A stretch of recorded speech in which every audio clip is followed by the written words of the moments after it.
Long ago in the kingdom of Judah, a boy named Hezekiah was born.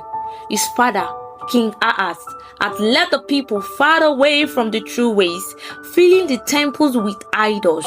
But in the quiet halls of the palace, Hezekiah's mother, Queen Abi, who is the daughter of Zechariah, taught him the stories of the ancestors and the power of faith.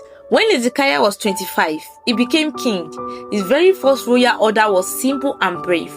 Cleanse the land. He sent workers to tear down the false altars and clear the temples of all the things his father had put there. It was a mighty message up, but Hezekiah walked right alongside his people.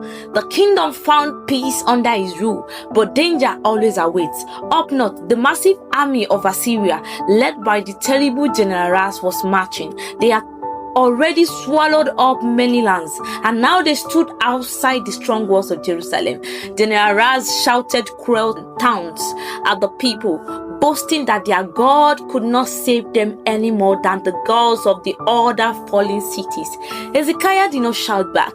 He took the threatening letters, laid them before the Lord in the temple, and prayed with a humble, troubled heart. The great prophet Isaiah came to the king. "Do not be afraid of the words you've heard," Isaiah declared. "The Lord has heard your prayer. The king of Assyria will not shoot an arrow here, nor build a siege ram. He will go home the way he came."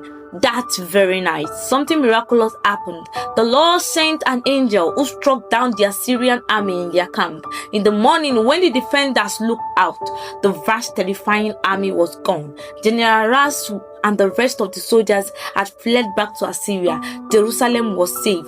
Years later, after great peace and prosperity, Hezekiah fell terribly ill. Again, the prophet Isaiah came, but this time his words were sorrowful. "Prepare your house, for you shall die, you shall not recover." Hezekiah turned his face to the wall and wept, praying one more time for God to remember his faithful heart. Before Isaiah had even left the courtyard, the Lord spoke to him, saying, "Go back and tell Hezekiah, I have heard your prayer. I will add 15 years to your life." Hezekiah asked for a sign. The Lord caused the shadow on the sundial to move backward 10 steps, proving his promise was true. Saved and given new life, Hezekiah was tempted by pride. When messengers came from Babylon to congratulate him on his recovery, Hezekiah showed them everything, all his treasures, his weapons, and his gold.